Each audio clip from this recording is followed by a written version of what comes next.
In 1989, the Governing Council of the United Nations Development Programme recommended that July 11th be observed by the international community as World Population Day, a day to focus attention on the urgency and importance of population issues. The theme of this year's World Population Day is Vulnerable Populations in Emergencies. The world is seeing a record number of people displaced by crisis, some 60 million according to the latest United Nations figures. United Nations Population Funds works in emergency settings around the globe and in Vietnam since 1977 to respond to the rise and needs of women and girls, helping them maintain their dignity, securing their safety, and restoring their access to sexual and reproductive health care.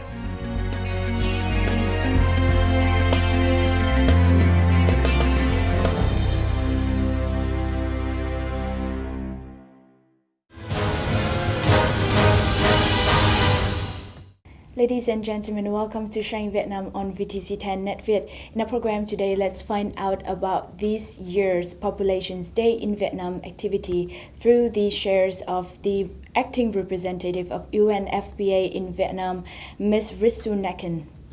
Thank you so much for joining Sharing Vietnam today. First of all, this year Population Day theme is Vulnerable Populations in Emergency. So why would UNFPA choose this theme?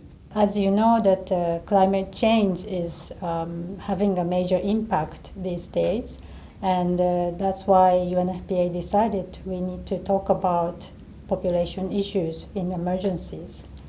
Here we are talking about vulnerable women and girls' needs in emergencies, including the post-conflict situation, as well as the natural disaster situation. Women and girls have very specific needs in these difficult times, but often their needs are neglected. For example, you may recall there was a big earthquake in Nepal just 3 months ago, claiming more than 8,000 lives around the Kathmandu area. In this emergency situation, there were actually 2 million women and girls who needed immediate assistance. Among them, more than 126,000 women were pregnant.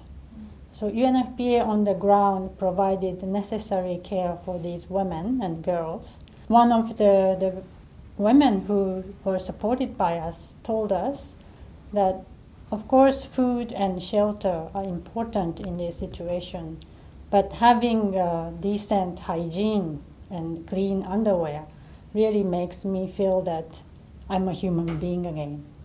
So this testament just tell us how important it is to consider women and girls' needs in these situations. And how would this topic relevant to the context of Vietnam?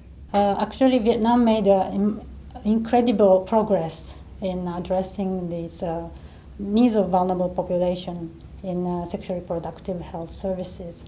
However, the government support has been mainly targeting the married women and men.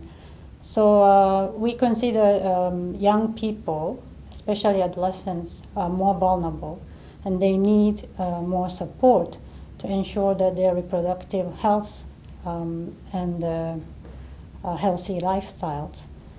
Also, the ethnic minority youth is our target population, and they are often having access issues in the remote areas. Another population is the migrants.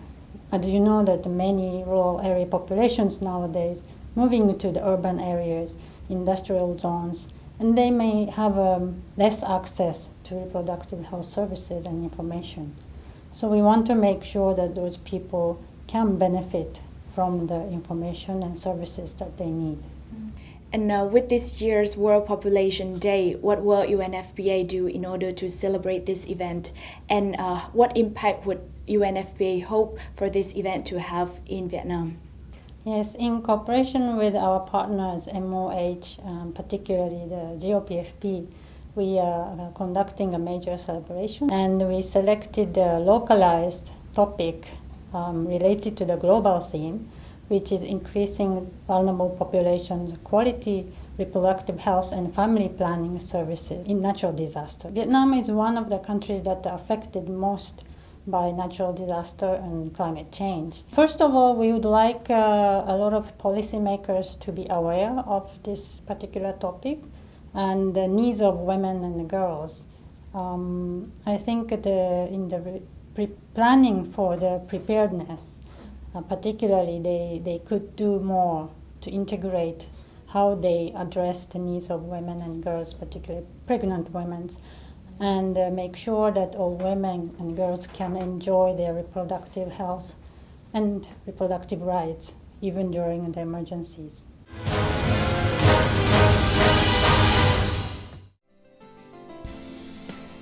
Recently, Third United Nations World Conference on Disaster Risk Reduction took place during March in Sendai, Japan. Here, the need for resilient health systems capable of delivering quality sexual and reproductive health and the crucial role of women in reducing disaster risks were discussed. Representatives from 187 countries have adopted the Sendai Framework for Disaster Risk Reduction 2015 to 2030, making it the first major agreement of the post-2015 development agenda. Our discussion should be a springboard for action. We live in an interconnected world. We can build on each other's successes. Each country can contribute with lessons learned. I expect everyone to step up to this truly global challenge. Governments, businesses, and of course it requires collective responsibility and action. With the theme, Increase Vulnerable Populations Access to Quality Reproductive Health Care and Family Planning Services in Natural Disasters, on the occasion of World Population Day this year, the whole world is concerned and resolved around the vulnerable populations. Vietnam also has many activities geared to these audiences. With many challenges posed by population sector, representatives of the General Office of Population and Family Planning stressed the goal of improving the quality of healthcare services and skills to cope with natural disasters, which focuses in improving capacity of the management system and population staff. Many countries in the Asia-Pacific region have now implemented or introduced what is called a gender-responsive budgeting. So looking at the budget allocation, where are the government budgets going? Are they equally benefiting women and men? Or looking at, for example, the National Program on Gender Equality and looking at how much resources have been allocated in this past years compared to other sectors, and trying to track the budget allocation is an important element of making sure that gender equality is an issue that across the government there is enough investment being made of. And these new tools we are working with the government to bring to Vietnam. Besides, with the limitations and shortcomings of population ordinance implemented since 2003, the Ministry of Health is currently proposed population law to solve the limitations, shortcomings, and creating the basis legal framework to meet the pressing needs of the population work practices.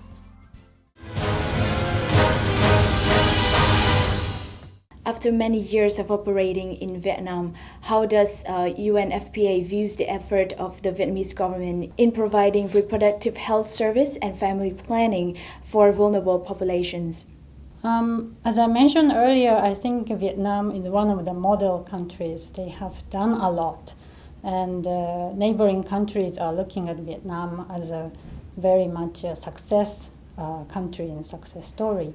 However, there are some populations still suffering from the limited access to reproductive health information and services. We need to target them, such as the ethnic minority youth, the migrants, and those are quite young, like adolescent ages. We need to make sure enhancing, for example, the comprehensive sexuality education, so that even youngsters can really have a correct, accurate information, age-appropriate information about sexuality, and properly learn the gender equality. And that will really strengthen the country and the future of the country. Regarding the issues of climate change in Vietnam and the consequences that Vietnam are exposed to, what is the role of the public health service and family planning in order to tackle this issue in Vietnam? Very good question, tricky question. But we feel that it is important that these issues are mainstreamed in the discussion of climate change, both in terms of preparedness and adaptation. And if you look at the Hyogo framework and the recent discussion in Sendai in Japan, that the reproductive health issues were integrated in this kind of declarations. That means in the world, the policymakers are aware that this issue has to be part of the discussion when you prepare for the disaster to happen. And particularly in the middle-income context, like Vietnam, we do focus mainly on the policy process. For example, we are now discussing the population law and also the youth law revisions. So likewise, I think whenever the chance happens that it's open for us to support the government, we come with the technical expertise as well as the international evidence, the experiences, to share with the Vietnamese policymakers so that they could make sure that the laws are based on the evidence and also more useful and appropriate for the Vietnamese population. And has there any changes in the views and in the commitment of Vietnam in order to provide better reproductive health service as well as family planning for the vulnerable populations in Vietnam? Absolutely. Actually, not only for the rural areas, but we work very closely with the parliamentarians, for example. And initially, I think they may not have a very technical knowledge about reproductive health. But through working with us, they have learned a lot. Especially they were exposed by the international experience and evidence. And they are much more now committed to ensure the reproductive health and reproductive rights are integrated in the Vietnamese legal system as well as the policy framework. So I believe that the Vietnamese government is very open to our support and also learning from international experience. So we've been enjoying a great partnership with the government colleagues. Thank you so much for all of your sharing today. And that's the end for Sharing Vietnam today. Thank you so much for watching us. We hope that through this show, the public will understand more about the role of women, how they play a vital role in carrying the reproductive health of the communities in Vietnam, and to ensure the health, dignity, and services that is ensure the well-being of the families and community. Any questions and recommendations, please email to sharingvietnam@netvittv.net. Thank you and see you again.